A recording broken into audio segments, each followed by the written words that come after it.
Hello and welcome to Diplomata. I'm Francis Sune. Hunger and poverty are among some of the main causes of the problem. Whilst the countries facing the challenge are doing what they can to eradicate it, the United Nations is also doing a big part of the work through its World Food Program. In this episode, we'll hear from the UN diplomat who by now knows so much about what WFP has done and continues to do to help people from all over the world who need assistance. Thank you very much and welcome to the program. Let us begin the conversation with a little bit about your background, your history. Thank you for having with me. My name is Degen Liu. I'm coming from China. I was born in the middle China in a rural township in the Tongshan County in Hubei provinces. Hubei, probably you all know, that was badly hit by the coronavirus, Wuhan. This is also my part of my hometown as well. So I grew up there, and my grandfather gave me the name Degen. Degen means big agriculture. So actually, when I was a little boy, I was also playing in the farmland, in the river, in the mountain, and after the high school, I entered the university, Nanjing Agricultural University. I learned agricultural economics. This is my major. I also do my master also in agricultural economics. That's how you see I learned agriculture back in 1986 when I first entered university. People are always saying the name actually defines my future, my career. So big agriculture, my name Degen means I was born to relate it my whole life with food, agriculture, and that's how it ends. So I learned agriculture. After university, I started my first job with Chinese Ministry of Agriculture, in charge also of the international collaboration with all the Rome-based food agriculture organizations, namely International Fund for Agricultural Development, the United Nations Food Agriculture Organization, FAO, and also the World Food Program, which I'm now working. So back in 1990 until now, in the last 30 years, my whole career is all with food agriculture. I joined actually working with the Chinese Ministry of Agriculture for 8 years. So 1998, I joined World Food Program and as a national program officer until 2004 for 6 years. Then in 2004, I was deployed to create a sub-office in the Golden Triangle in Myanmar, along the China-Myanmar border, and to provide alternative livelihood for those ex-poppy farmers when they actually started planning to introduce a poppy ban in 2005. WFP was there to provide the emergency food assistance and the livelihood for those opium farmers who lost their livelihood. And after Myanmar, 4.5 years, I went to North Korea, DPRK, for another 3 years, and mainly provide also food monitoring and also the emergency food assistance, but also food for work. In between, I also went to Afghanistan, to Pakistan, to provide also the emergency food assistance to those two countries as well. So after 3 years in North Korea, in 2012, I went to Darfur in Sudan, where you probably have heard that is the largest peacekeeping operation, where there is also WFP. We're running a huge operation there in Darfur. I understand also Timorese. You have a lot of your Timorese also volunteers. They're also working there, including one of my colleagues here in my office. He used working. We don't know each other by that time. He coming back. We actually work in the same duty station in Janina in West Darfur. We also provided both the food assistance to those IDP, internally displaced person, and at WFP, our office actually is located within the camps as well. And then after 3 years in Darfur, in 2015, then I was also reassigned to Jakarta, Indonesia, as the Deputy Country Director. and in Indonesia, I also travel all over the country, including West Timor, Kupang, Papua, Jayapura, but all over the country. And then,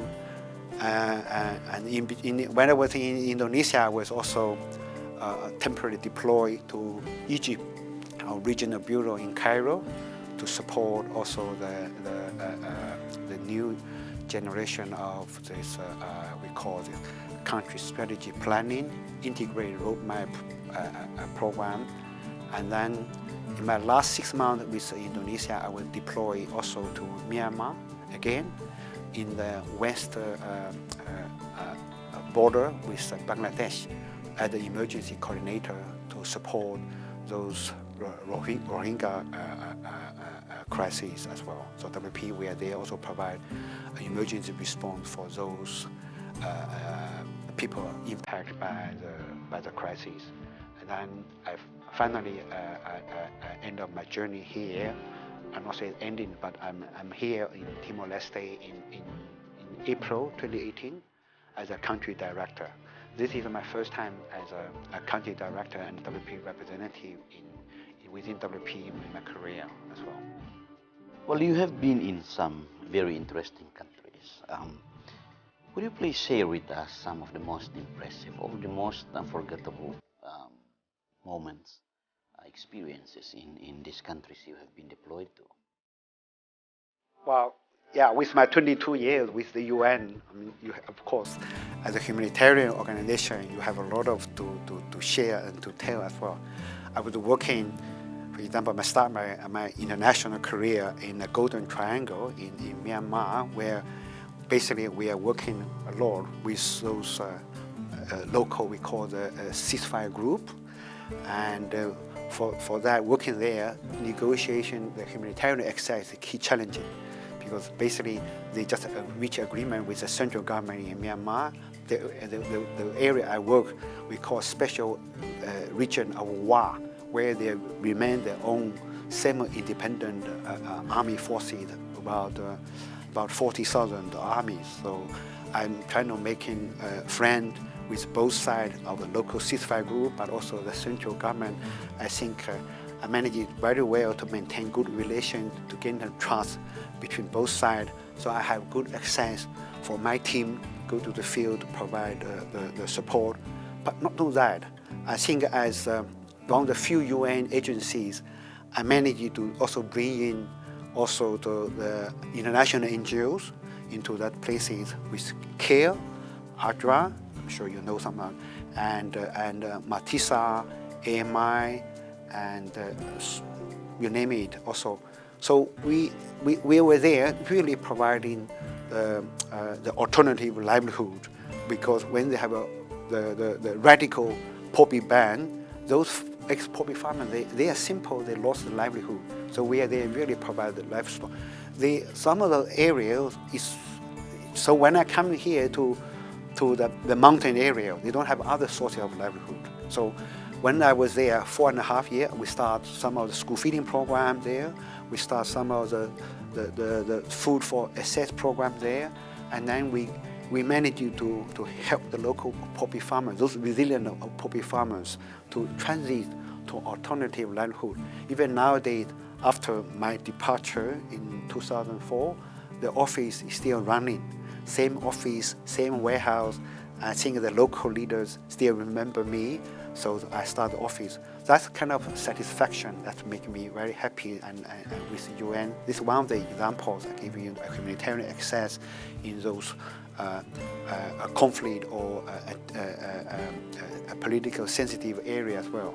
Of course, also in DPR Korea, I mean, a lot of people don't have access, but I think as a UN employee, we do have the privileges to travel all over the country to do our food monitoring as a kind of agreement with the government for accountability issue. We want to make sure the food provided by the donors and reach to the intended beneficiaries. So WP, together with some of our other colleagues, we do intensive monitoring. I'm probably one of the few international staff members to travel all over the country. as well. Still, I think I travel 150 plus districts out of 200 plus as well. That's just giving you an example. Darfur, of course. Darfur operation used to be one of WFP's largest operation, and with an annual budget close to $1 billion at the high time when they're at the peak of the crisis. So Darfur is WFP, we call it WFP University. So all the staff, if you want to really develop in your career, you have to be there to learn the new program there. So basically, we are running the whole supply chain, organize the food supply from the Port Sudan all the way to the west, across the country. And you know, it's also a kind of a conflict area. So for us, whenever we move, we actually with the protection, either with the local police forces or with the United Nations armed convoys. So one of the few things in my memory, because I said, because this month on the 19th, we also have this memorial, or we celebrate Humanitarian Day relating to Sergio de Mello. You know, he was killed on 19th of August in 2003, and this day on 19th August, we all remember, but he has such a deep relation, Sergio de Mello, with Timor-Leste, but I have also a personal affiliation. I think when he was killed, I was actually in the field with one of his best friend as well.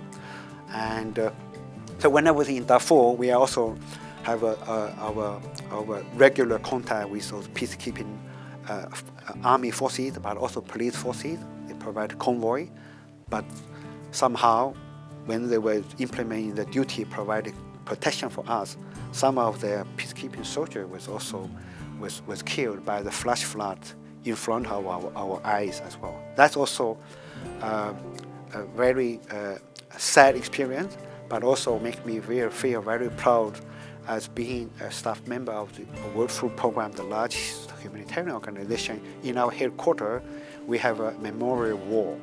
Every year, WP, we have our colleagues.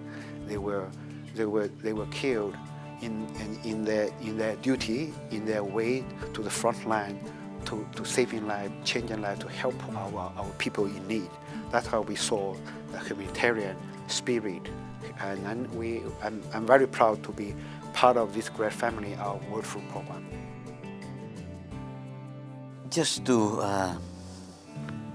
end the conversation, what's most interesting about the UN? Why the UN? Why did you end up working for the UN, the WFP? I joined UN World Food Program in 1998. I mean, UN is a big name. As they say, I never expected from a rural township in middle China. As I say, UN is a big name. But later on, of course, I think I got a good education thanks to my family, but also thanks to the good system in China. By that time, Agricultural University, they also provide a lot of support to the student. I managed to finish my university. I managed to, of course, I learned English from my grandfather, which is very unique during his age in China, who actually he speak English. He taught me English when I was a little boy. So I'm kind of get a little bit more exposure. English really helped me, but not only English, but later on I managed to get a proper education in my university, which has running probably one of the best agriculture economical subject in China as well.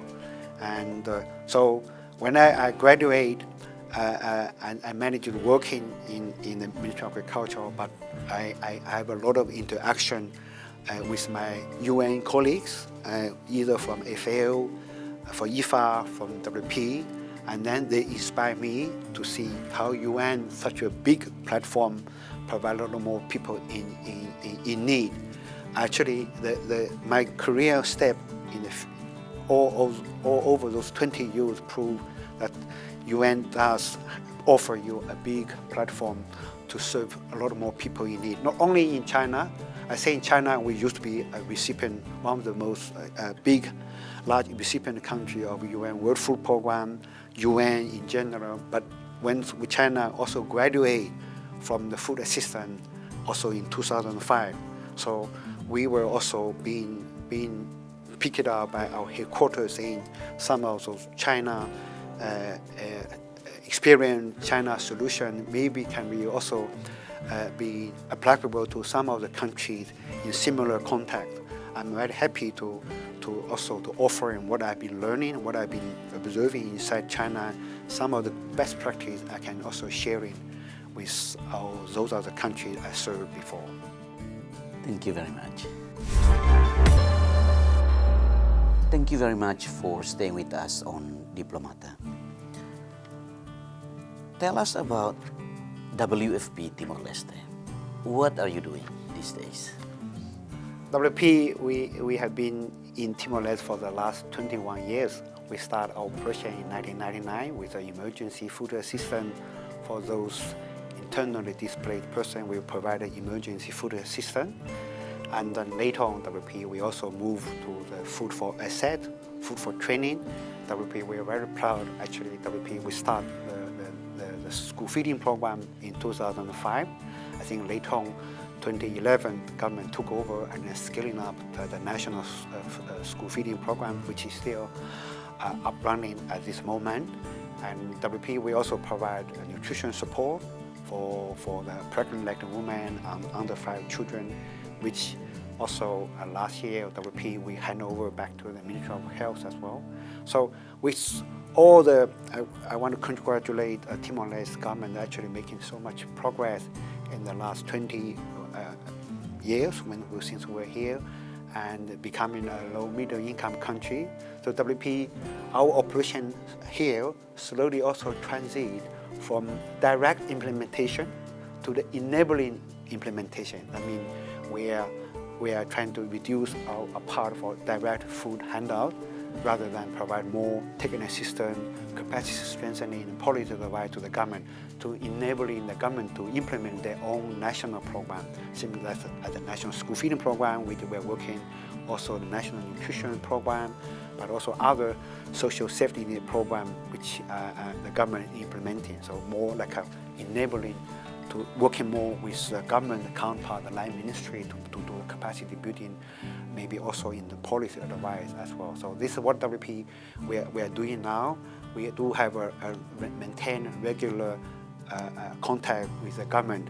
Any food-based program, WFP, we are ready to provide advice, support, either school feeding program, nutrition food support program, or the food-based like the food basket or food voucher program, which is also being planned under the government economic recovery plan. But basically, WFP, we want to support the government to achieve its own with the national sustainable development plan, and also to help the government to achieve its target about zero hunger and reduce all forms of malnutrition.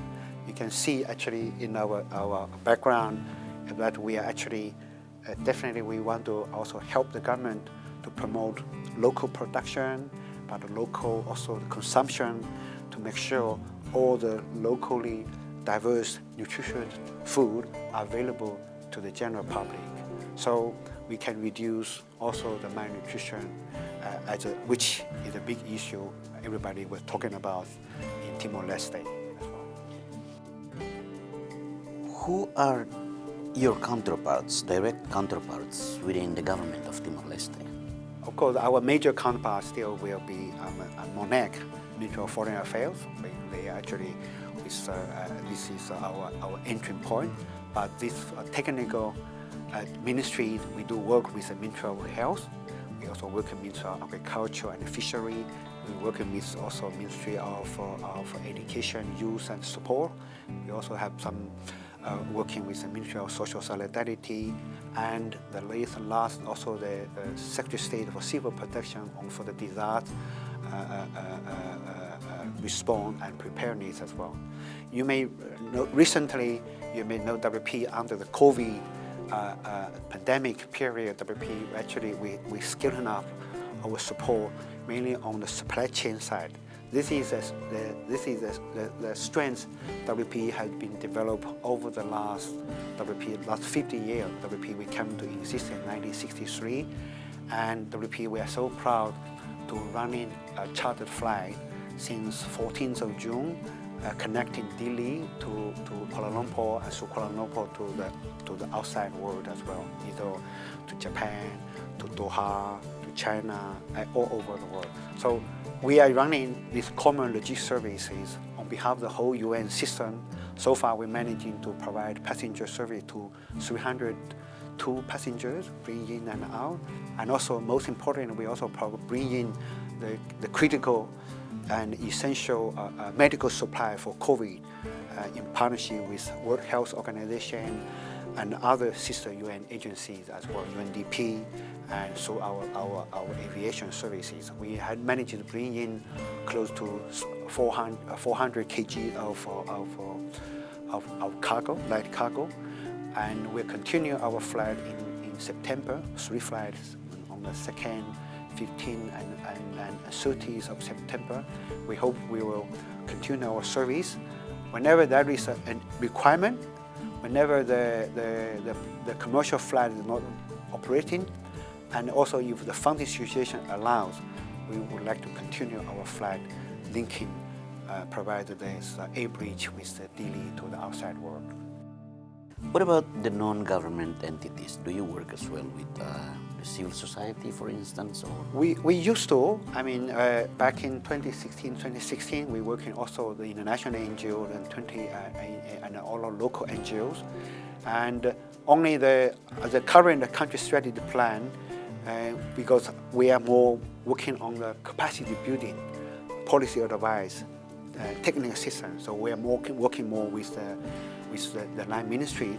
But we do have, I mean, for the advocacy purposes, we also, for nutrition, we also work in some of the restaurant and industrial like ITA, Agora, and those are the universities as well. We are doing some operational research. Not to say this, you can count those one. But our major counterpart at this moment is still the government ministry, as I mentioned to you earlier. What do you think are the challenges for WFP is facing, if there's any, in doing your work in Timor-Leste? Challenging is, Timor-Leste, we have also a big challenge about, as I saying, food insecurity, and also the nutrition, as everybody knows. So we were doing a lot of advocacy with the government ministry, how to make sure we have a proper, sufficient, efficient system in place. We talk about sustainable and system approach, food system to in place to help the government to achieve its target about food security and nutrition. That's a system approach. So far, we are still in the process to get a proper food system in place. That's why we need a little bit more coordination within also our donor community, UN system, but also the government ministry, how we provide a coordinated multi-sector action plan for food security and nutrition. Timor-Leste, as I understand, have a big variety of local foods that each area produce. What does WFP do in advocating for the consumption of those local foods? Because Timor-Leste, as you know, is currently depending a lot on imports, food imported from other countries. Yeah, I mean, Timor-Leste, I think we'll talk about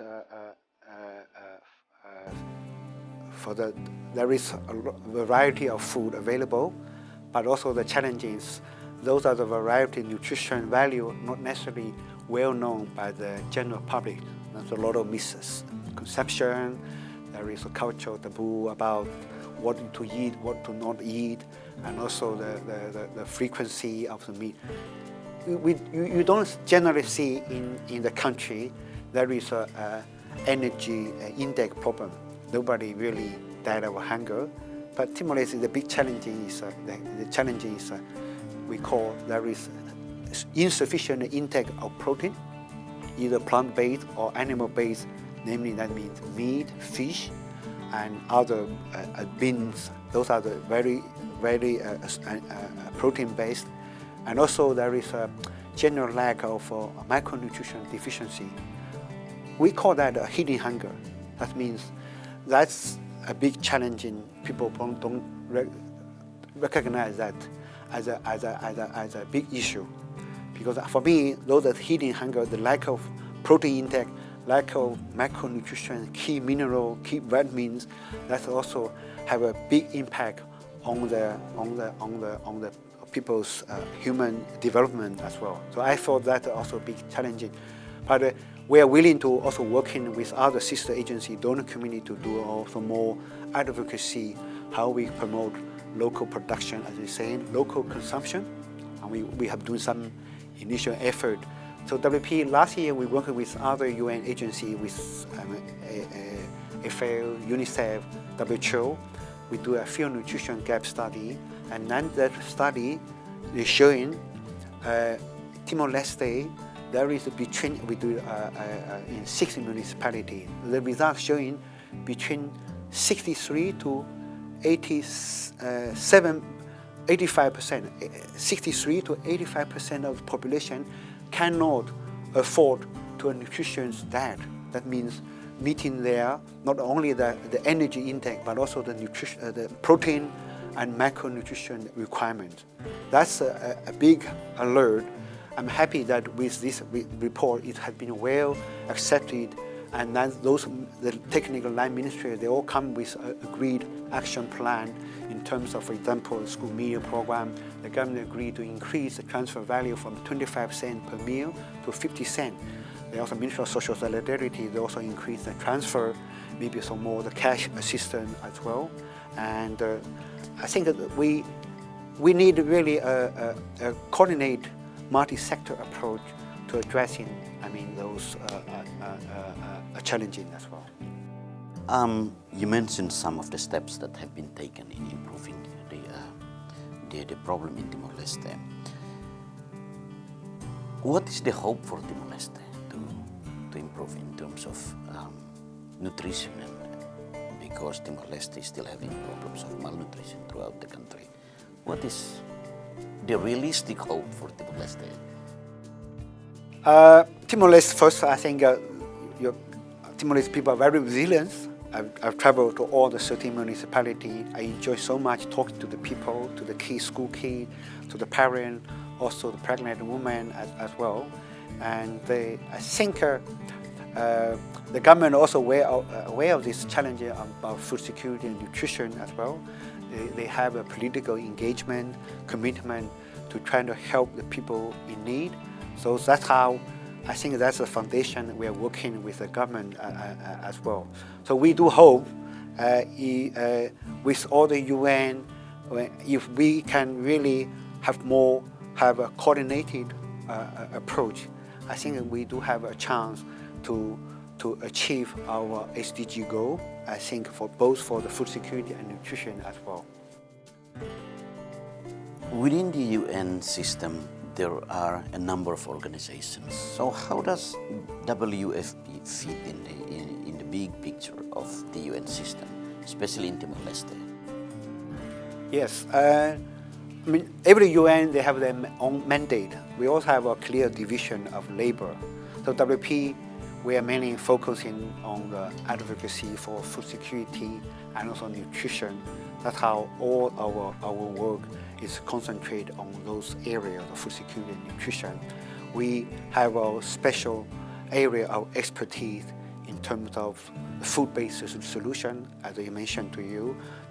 Any food related, we can provide advice. Either it's a local food production, local food purchase, also the food distribution. But most important, we also have our expertise in the supply chain. That's why we are also working with SAMET under the Ministry of Health. We also provide the last couple of years also this partnership with SAMET, but also with the National Logistics Center. You may know that also during the COVID period, WP, we also working with the National Logistics Center to also provide the price update, the market supply, and then also facilitate the government also to work together with the government for this purchase of 30,000 tons of rice as a buffered stock as strategic reserve for the COVID response as well. I noticed that you're also working with a big team of Timorese within this office. How have you found that working with the Timorese team, your Timorese counterparts within the organization? You mean the staff of staff? WFP? Yeah, national staff is our WP. We have globally 18,000 workforce. Our national staff is our backbone of our operation. They have institutional memories. They know the country. They know the people. They know the contact. I count on my national staff to work, to guide and advise me for my work. So we actually, I work very closely with my national colleagues, not to say my national counterpart, but inside the office, I really count on them. I listen to them, I hear to them. They also give me proper advice. I have a lot of respect for my national colleagues, but in the meantime, we also know there is some constraint in terms of capacity building. So WP, as an organization, we made a lot of investment in staff capacity building. You can check with my colleagues. A lot of the time, they're also doing online learning. We make a time available for staff to do the online learning by themselves. In case there is a need, we also send them for training in our regional bureau, even in headquarters. This is one of the most things I think I'm very proud of WP. We invest in the people, in our staff capacity. You can check, you can cross-check with my colleagues as well. I think this is something I'm very proud as our staff. They also feel WP is part of their family as well. And how do you work with the donors, given that you are one of the UN organizations? Do you work directly with the donors? How does it work? Yeah, WP, we are the UN organization. So we have to go do a lot of massive resource mobilization, either at the headquarters level, but also at the local level as well. So local level, I have to keep our donor community updated. What are our operation? What are the challenges as well? I do reach out to our donor communities to make sure they are aware what we're doing, what are the challenges, what are the potential support they were providing to us. This was a particularly cases most recently with the COVID. I think we are working with some of the food security development partners. We provide regularly, initially weekly, and now we are becoming bi-weekly update. WP, we provide whatever in terms of food pricing monitoring, food supply, import, export, food also production, but also the government initiative. So we provide update to the government overall. I mean the food security and the nutrition update, which I think they also appreciate. I mean on behalf of the UN system as well. I mean we with the COVID, we actually help the government. We're working with the government with building the food price monitoring system, and we also monitoring, as I say, the food import, export. We also monitor the local market. I think this is also kind of way appreciated by the donor community, but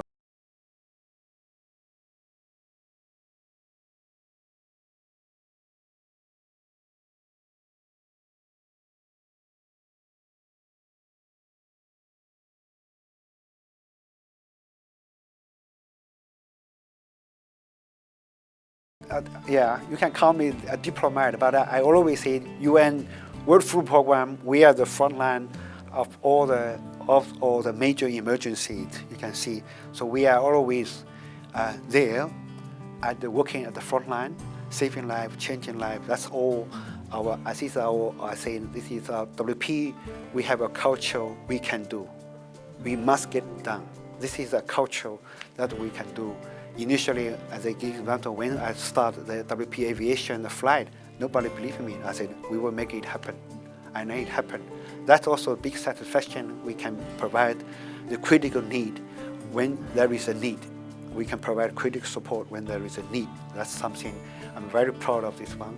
The dark side, of course, I mean, as a UN, we're always working previously in those difficult, challenging duty stations.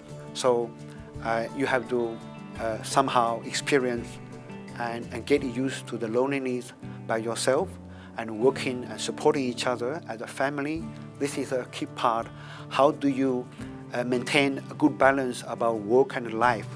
This is WP. We're working in a lot of this duty station, either as I told you, in Sudan, in Myanmar, and I'm not saying other Afghanistan and Pakistan. They're challenging duty station as well. So I think that's how the dark side. You have to learn how to maintain positive attitude, and then be hopeful.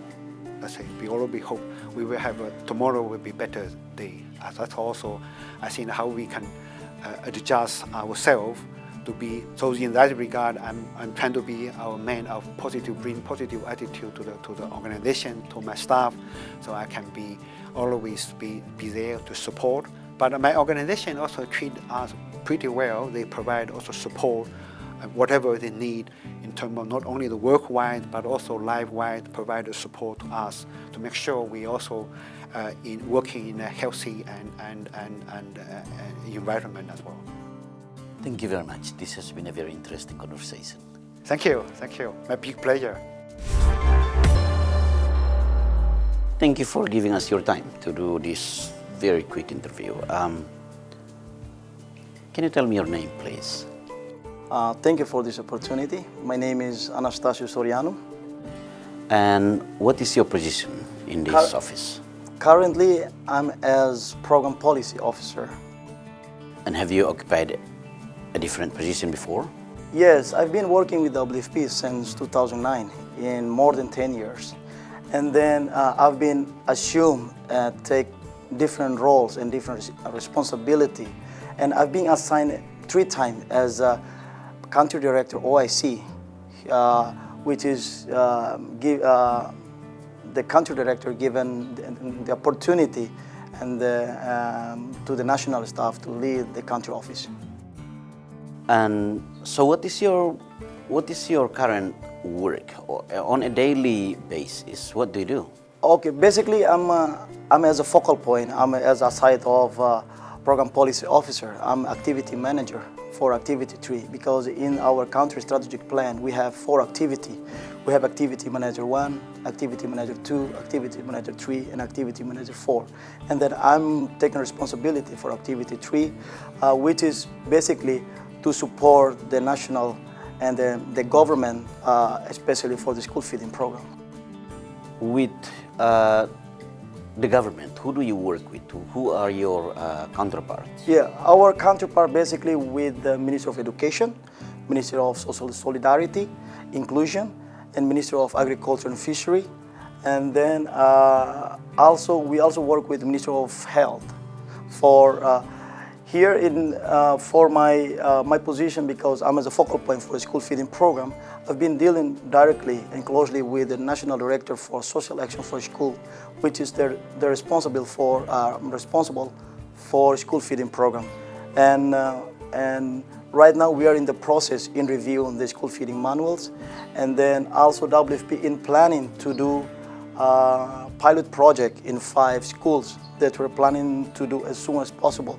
And it also has been agreed or has been endorsed by the Ministry of Education. You have also occupied other positions. Can you tell me a little bit about those positions? I've been starting as I'm a program assistant. I'm at that time, and then after being taking responsibility as program assistant to support the program unit, program officer, and then being assigned as the coordinator for the field staff, and then I'm being assigned to manage a few colleagues under my supervision, and then also being appointed as head of unit, M&E unit, and then also my level has been upgraded up to I'm a program policy officer.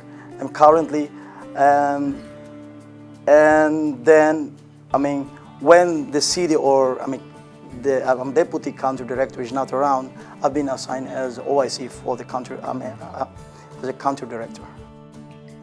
As a Timorese who has been working for UN, being part of the UN for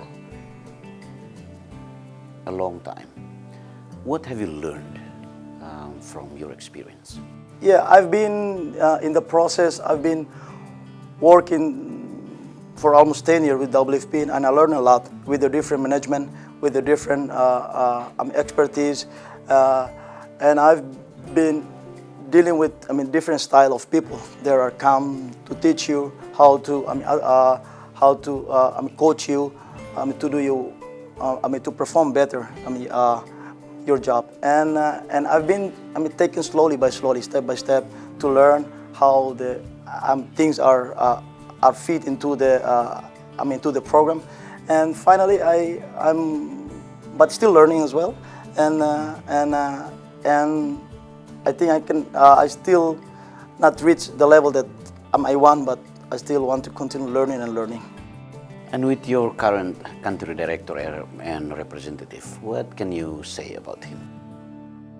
For Mr. Dagin Liu, he's a different style to the other previous management. He has very flexible, but with demanding outcome. With demanding result that I'm demanding from his staff. So he has a flexibility. He is together with national staff to guide you, to orient you, to support you and give his guidance how to do this work. He has a very innovative idea. So many ideas that comes up that to challenge the national staff to do it, and then also to give more responsibility to the national staff to do it.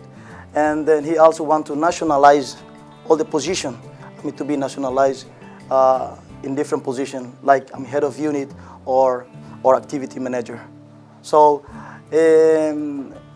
so he is very very flexible but demanding to do with the expected output or outcome. What is Mr. Liu like as your leader within the office?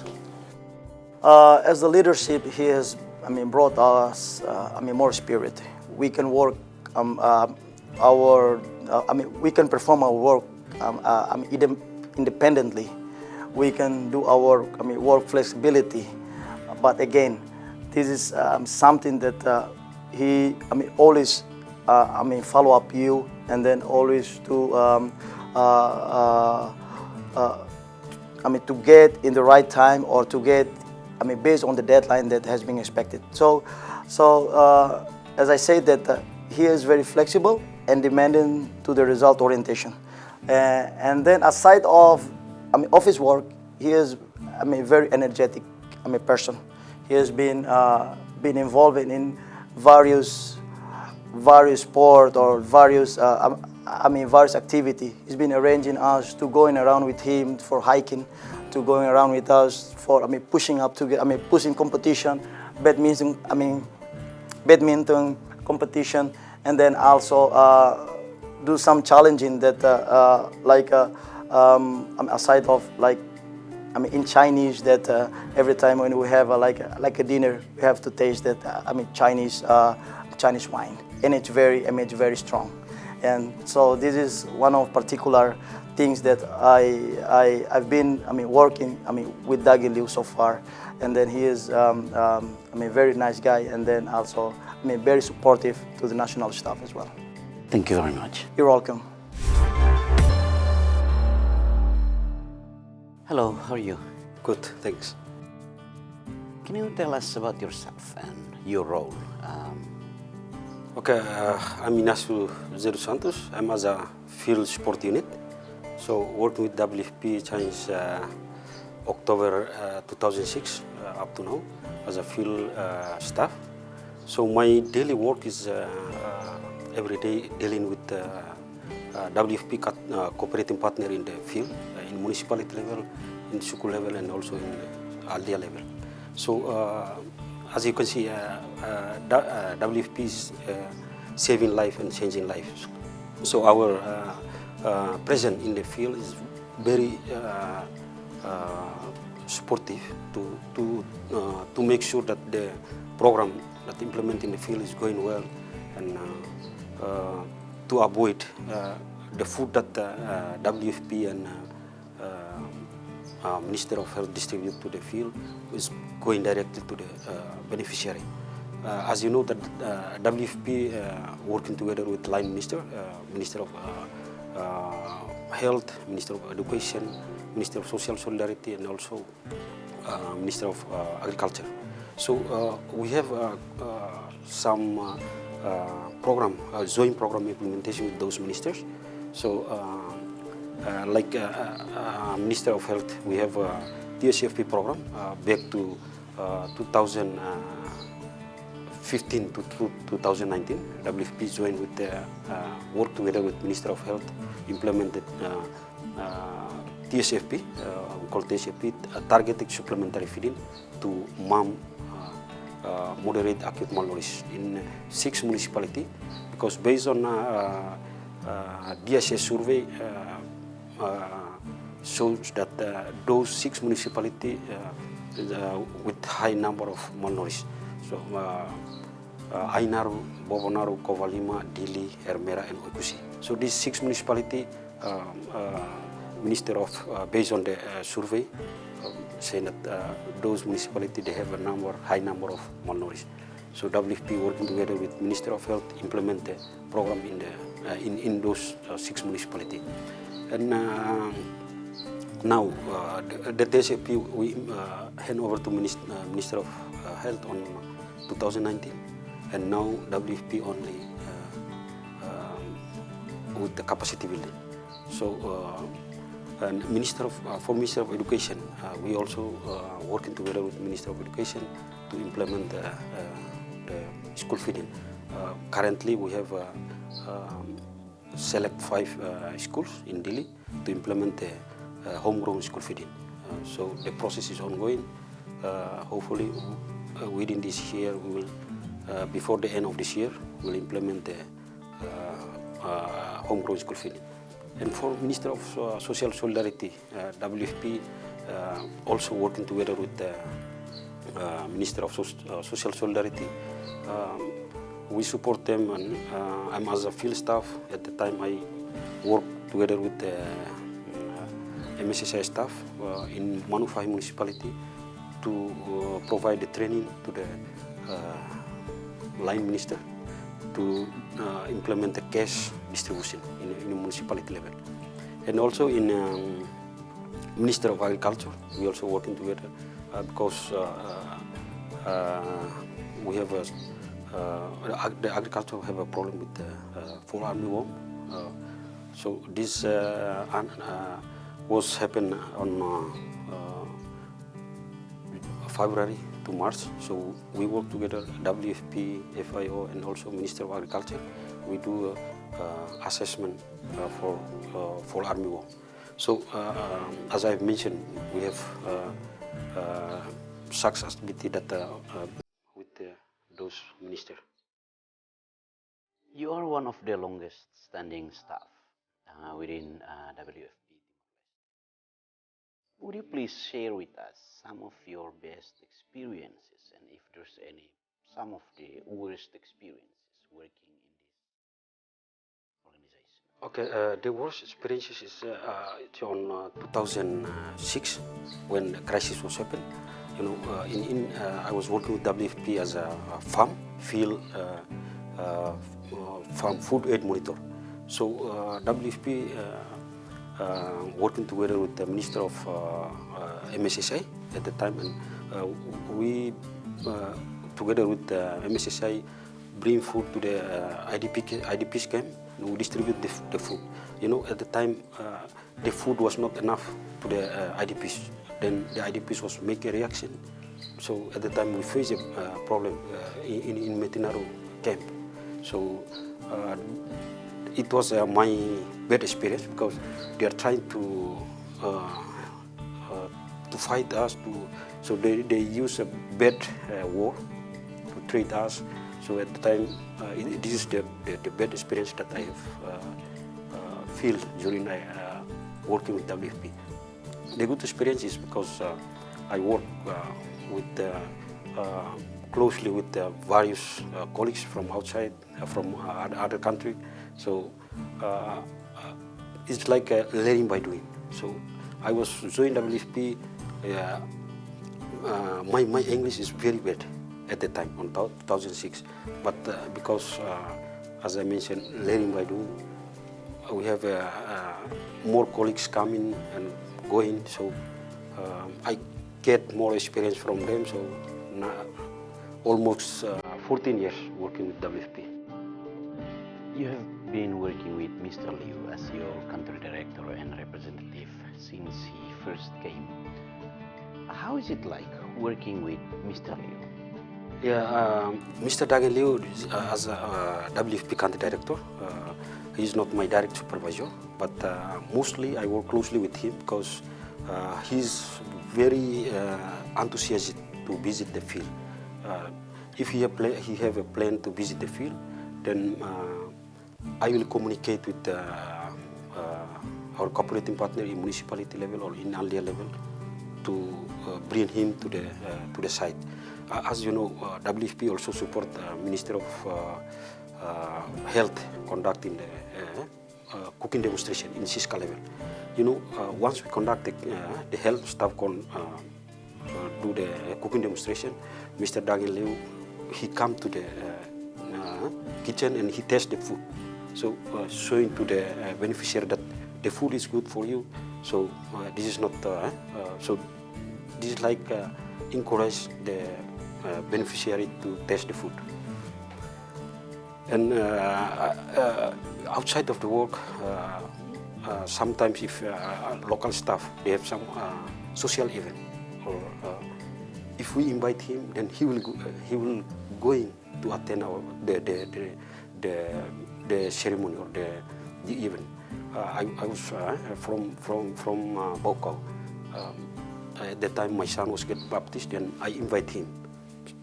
He was come to participate in the ceremony. So you have enjoyed working with Mr. Liu?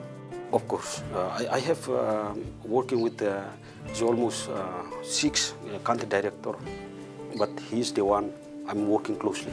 Because as field staff, I suppose I cannot working closely with him because I'm as a field staff. I have to report or to with my supervisor. But Mr. Dagen Liu, he encouraged me to move on to work as a national staff. Thank you very much for sharing all this. Okay. Hello, how are you? I'm good, thank you. What is your name? Elise, my name is Elise de Xavier Angel Saldanha. And what is your position in this office? I'm working as a business support assistant. And how long have you been working here? With UN or with WFP? With WFP. WFP, almost 7 years with WFP. And how long have you been working with Mr. Liu? 2.5 years. What is your job every day? My job every day is look after Mr. Liu's agenda and look after his document for signature, document in and out, and then preparing his working visa, the special stay, and travel, like trip to abroad country for the training, for the meetings, and as well with the municipalities. And what is Mr. Liu's role in your work? In his work, actually, he's a country representative of country director of Timor-Leste, and So does that mean he is your direct supervisor in your daily work? actually, I have 2 supervisors. He's my second supervisor. Mr. Liu is my second supervisor. Okay. Yeah. And after working with Mr. Liu for 2.5 years, how do you find working with him? What kind of person, what kind of leader is he?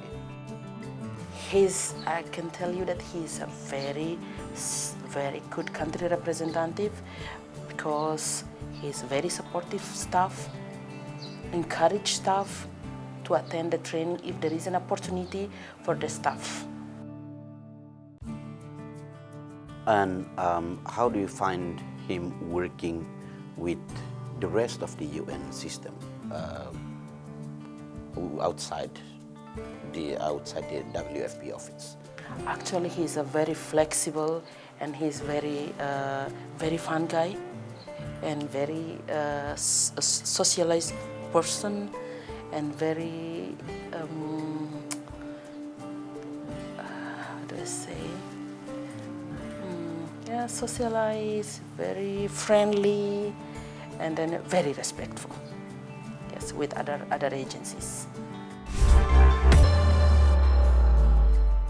Mr. Dagang Liu and his staff has shared with us their experience, their knowledge, and their views on the life of a UN diplomat, what they do, and also the work of WFP.